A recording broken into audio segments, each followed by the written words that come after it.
Boa tarde, Márcia.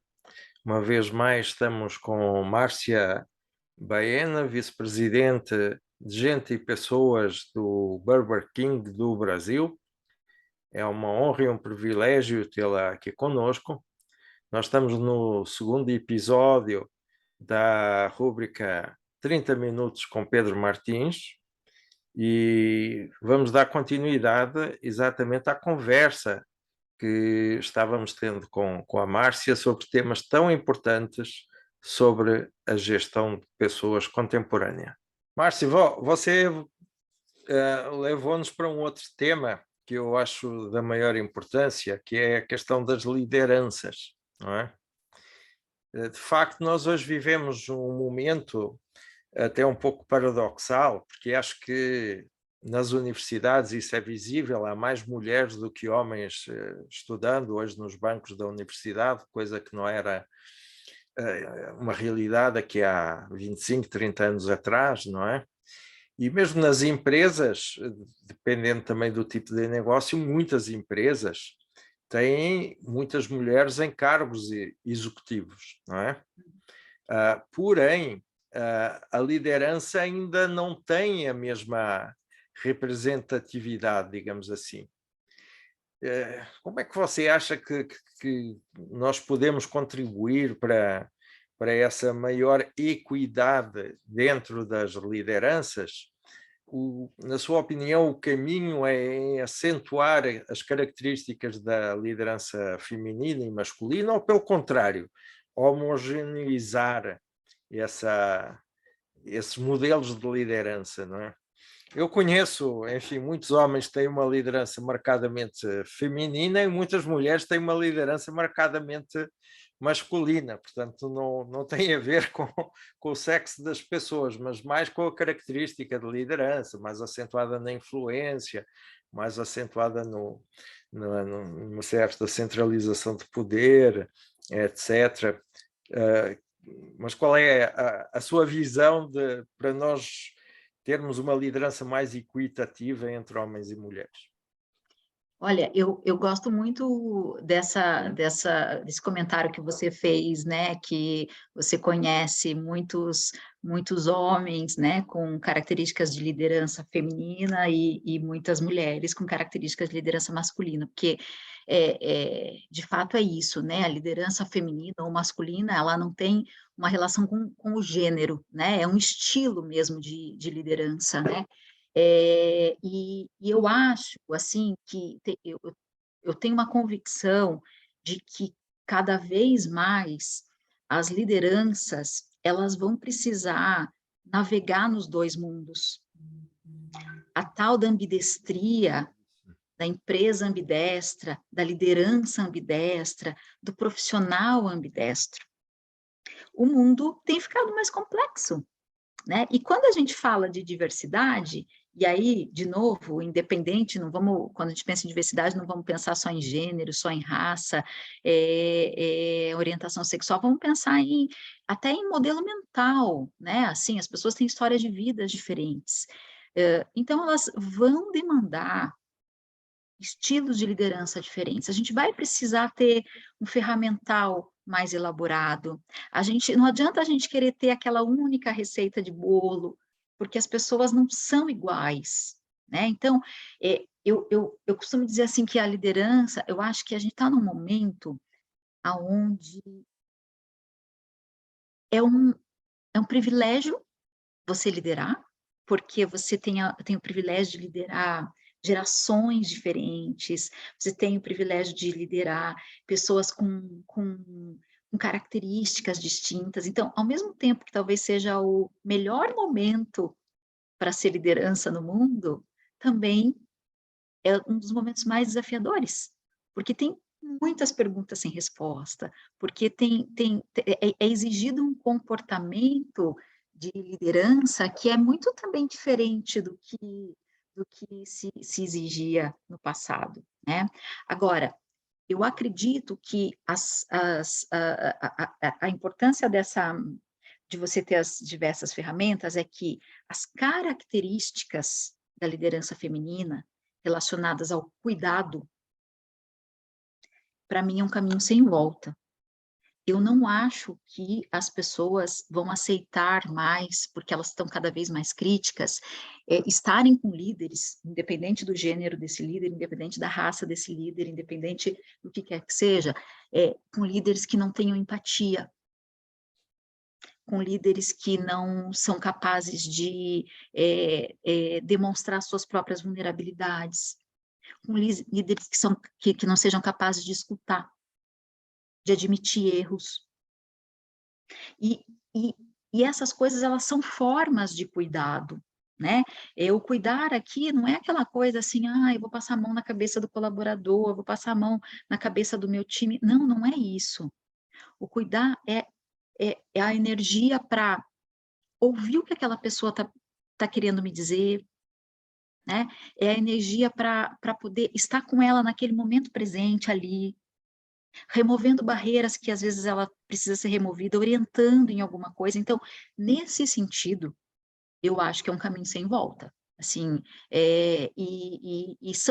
são características mais relacionadas à liderança feminina, mas que, como você mesmo disse, eu também, eu já tive inúmeros líderes homens que faziam isso com maestria. Então, não tem a ver com gênero, mas esse aspecto, né, do ser humano com o ser humano, é que acho que as pessoas, elas não querem voltar atrás, né? Aquele líder que só manda, do controle, faz e tá acabado. As pessoas querem saber o porquê, as pessoas querem participar, as pessoas querem poder construir junto, né? Então, eu acho que esse aspecto de colaboração, da empatia mesmo, né? Que foi a primeira palavra que eu usei aqui, eu acho que ele é fundamental para qualquer liderança, né? Agora, ao mesmo tempo, a gente sabe que sim, vão exigir situações aonde você vai precisar ter uma postura um pouco mais diretiva, você vai precisar tomar uma decisão que a razão vai ter que estar, né, no mundo de negócio é isso, a razão vai ter que estar acima da emoção. Então, não é que é um ou, a ambidestria ela é sobre o e, né? Ela é menos sobre uma coisa ou outra, e sim uma coisa e outra. Então, esse e, eu acho que ele passa a ser muito, muito, muito forte, quase que um pré-requisito para uma pessoa que queira assumir uma posição de liderança. É assim que eu vejo. Então, vou te dar um exemplo, né? Você falou das lideranças femininas, né? E dessa dificuldade, porque é um problema muito, muito complexo esse da equidade, né? Aqui na ZAMP, a gente fez o nosso compromisso ASG e a gente foi específico no nosso compromisso, que é 50% de liderança nas lideranças sêniores. Por quê? Porque, assim, se eu for olhar a companhia como um todo, eu já tenho esses 50%. Então, opa, eu já tenho 50%, né? Me põe numa situação de conforto. Mas isso não é suficiente, né? E isso serve para todos os aspectos, tá? De diversidade. Então, existem uma série de outras coisas também, além da característica da liderança, obviamente, que vão contribuir para que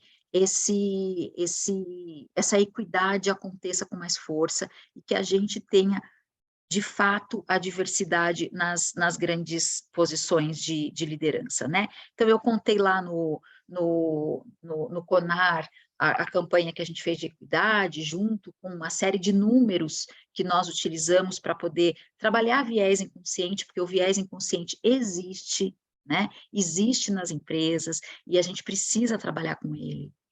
A gente precisa combatê-lo, e a gente vai combater através de educação, a gente vai combater através de sensibilização, de letramento, mas não é suficiente. A gente também, às vezes, precisa entrar com algumas ações que são ações positivas, né? que são ações de construção desse mundo diferente que a gente quer, né? E eu sempre digo que a, a gente também vai construir isso com aliados, então, os homens são os aliados aqui, né? E eu tive contato outro dia com um conceito, né? Que assim, se não te, uma pessoa me falou, né? Que se não te custa nada, você não é um aliado. Né? Então, o seu aliado não é só falar, o seu aliado é, de fato, fazer alguma coisa de concreto, né? E aí, acho que se a gente for ainda mais profundamente nessa transformação, a gente vai chegar nas famílias, né? Como é que as famílias também estão educando as suas crianças para que, num futuro próximo, quando elas estiverem no mercado de trabalho, elas também já cheguem com uma mentalidade um pouco diferente, né? Eu até pedi para o pessoal separar aqui, eu não sei se vai ser possível a gente compartilhar ou não, mas, por coincidência, eu recebi hoje de manhã. Olha, foi assim, eu falo coincidência, mas eu não acredito muito nas coincidências, eu também acho que às vezes as coisas vêm para a gente quando a gente precisa, né? Eu recebi um link desse vídeo, hoje de manhã, assim, e eu parei para olhar, e, putz, tem tudo a ver com isso que a gente tá conversando aqui, que é um experimento feito numa escola, sobre diversidade, sobre o preparo para a equidade. Então, caso haja tempo, acho que Vamos apresentar sim. ou depois disponibilizar para quem costuma participar aí com vocês. Assim, é muito simples, assim, é um experimento muito simples, mas bem tocante. Acho que a transformação mesmo vai chegar quando a gente conseguir fazer o que nesse experimento essas professoras fizeram com essas crianças. Márcia, esta nossa conversa não se devia chamar 30 minutos com Pedro Martins, mas 30 horas com Pedro Martins, porque Também acho. cada tema, 30 cada minutos é tema, muito pouco, Pedro. cada tema que nós conversamos dá, enfim, uma conversa para muitas horas. E você voltou a tocar num tema que eu tinha aqui na minha pauta, que me parece muito importante, que é este mundo ambidestro que nós vivemos, não é? Sim. Nomeadamente na gestão de pessoas, não é? A gestão de pessoas, hoje nós vivemos em dois paradoxos, que é, por um lado, nós falamos em temas bastante, eh, até com certo grau de abstração, como a felicidade, como questões de percepção, e por outro lado falamos no People Analytic, na utilização de algoritmos para a gestão de pessoas, enfim, é um pêndulo que vai de um extremo ao outro da tangibilidade e da intangibilidade, não é? E você já ouvi dizer que gosta muito de factos e de números. Eu também gosto de citar o Deming, quando dizia que o que não se consegue ser medido não pode ser gerenciado, não é? Eu sei que isto é muito radical, mas, mas é uma tendência, não é um valor absoluto. Mas eu gostava que você me desse a sua imagem, como vê a gestão de pessoas nos dias de hoje, num universo bunny, num universo de grande imprevisibilidade, de grande até ansiedade, porque nós não dominamos as coisas, o mundo está a evoluir muito mais rápido que aquilo que nós conseguimos prever, não é? Ninguém previa a pandemia, ninguém previa a guerra da Ucrânia, ninguém... bom, agora já se prevê a crise económica do próximo ano, mas não sabemos o que é que vem no meio.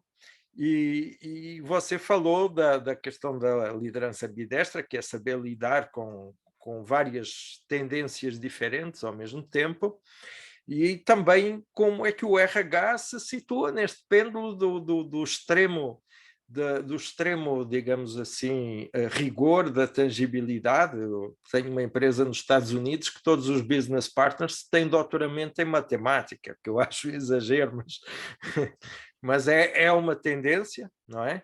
E outra tendência é que as pessoas se situam mais neste universo afetivo, das emoções, da questão da felicidade, de temas que até há bem pouco tempo nós não falávamos neles, não é? Sim, eu acho que a gente vê tanto, né, Pedro, independente de gestão de pessoas, independente das empresas, assim, o mundo muito polarizado, né? De novo, ou é uma coisa ou é outra, né? E as pessoas esquecendo muito do e, né? As pessoas esquecendo muito que tá bom, não tem só preto e branco, tem o cinza, né? E tem muitos níveis de cinza, né? Nesse caminho. Então, acho que é justamente essa complexidade que faz, às vezes, com que até a ansiedade aumente muito, porque não existe uma única resposta certa, existem muitas respostas certas, muitas respostas possíveis, né? Para cada problema, para cada situação que a gente se depara, né? Eu acho que quando eu penso assim na função, recursos humanos, e aí, assim, independente da nomenclatura, tá? Porque eu brinco bastante com a nomenclatura, né? RH não, gente, gestão, mas o nome é o de menos, o mais importante é Claro. o que a área faz, né? Eu, particularmente, eu sempre gostei muito do formato gente e gestão, porque eu acho que são dois aspectos que são duas áreas de atuação que elas ajudam muito na formação da cultura, né? Você está falando dos comportamentos, você está falando das relações humanas, e ao mesmo tempo você está falando das métricas, você está falando do que você vai reconhecer, performar, né? Que performance é esperada, que números o negócio tem que trazer. Então, eu acho que essas duas coisas combinadas, elas potencializam muito uma cultura. Eu sempre também falo, e às vezes as pessoas no início de carreira, né, as pessoas falam assim, eu quero ir para a área de gente, para a área de pessoas, porque eu gosto muito de gente, né? Não tem problema. Mas na área de gente, você também precisa gostar de números. Não dá para você gostar só de gente, porque você precisa dos números para abrir espaço para suas teses, para você poder conseguir investimento, para você conseguir ganhar espaço, porque afinal de contas, você vai conversar com pessoas que têm uma cabeça numérica. Então, poxa, se eu preciso ser ambidestra, se eu estou dizendo que o mundo tem que ser ambidestra, se eu estou dizendo que precisa ter várias ferramentas, isso serve para a gestão de pessoas também, para o profissional da área de pessoas, né? E aí eu costumo dizer também assim, você gosta muito de pessoas, então, melhor função para você ter é uma função de liderança que você tenha muita gente embaixo de você, porque quem no final das contas, eles falam, né, porque eu gosto de cuidar de pessoas. Não, não é a área de pessoas que cuida das pessoas. Quem cuida das pessoas são os líderes, né? E eu sou muito favorável ao número, não porque eu acredito na relação fria, muito pelo contrário, quem me conhece sabe muito bem disso, mas porque eles fortalecem coisas que a gente precisa fazer. Eles, sabe, eles criam, eles metrificam, eles ajudam a mostrar valor que você agregou. E se você não mostra o valor que você agregou, você perde espaço. Então, nesse sentido, é que, de novo, vem o e não o ou. Eu acredito em empresas que tenham relacionamentos saudáveis com seus colaboradores. Eu acredito em líderes que criam ambiente de segurança psicológica. Eu acredito em líderes que tenham empatia, porque eu acho que o trabalho é uma forma de transformação na vida das pessoas. E nós podemos fazer isso com as nossas equipes. Agora, é um trabalho, é uma empresa, a empresa precisa gerar resultado. Então, vamos acompanhar, vamos mensurar o impacto que isso traz. E nesse sentido, eu acho que os algoritmos, eles podem contribuir muito, eles podem ser usados muito a favor, né, dessa transformação que a gente quer. Você deu exemplo de alguma empresa, né, que todo mundo tem que ir lá ter doutorado em matemática, não sei, Isso. é isso, É, doutorado em matemática? business partner com doutoramento em matemática. Tá, pois é, só que a partir do momento que eu começo a ter todo mundo com isso, Aí também onde é que está a diversidade de volta, Não né? vêm pessoas, vêm Isso. Então, agora, se eu tenho um mix, se eu consigo ter numa equipe um mix, né? Pessoas que sim, têm doutorado em matemática ou que são formadas em exatas e gostam do número e que vão ajudar a trazer esse número para os aspectos do relacionamento humano, e, por outro lado, pessoas que também são craques no relacionamento humano, porque o pessoal esquece, sabe? Mas no curso de psicologia, uma das primeiras matérias é estatística. Não existe nenhuma ferramenta de psicologia que não passe pela estatística. com certeza. Então, o número ele é importante. Agora, como diz assim, né, o Jung, né, ele tem uma frase que eu gosto muito, só não quero correr o risco de eu errar a frase, mas é alguma coisa assim, né, conheça todas as teorias, é isso, conheça todas as teorias, domine todas as técnicas, mas, ao tocar uma alma humana, seja apenas uma outra alma humana. Uhum. Então, é nisso que eu acredito.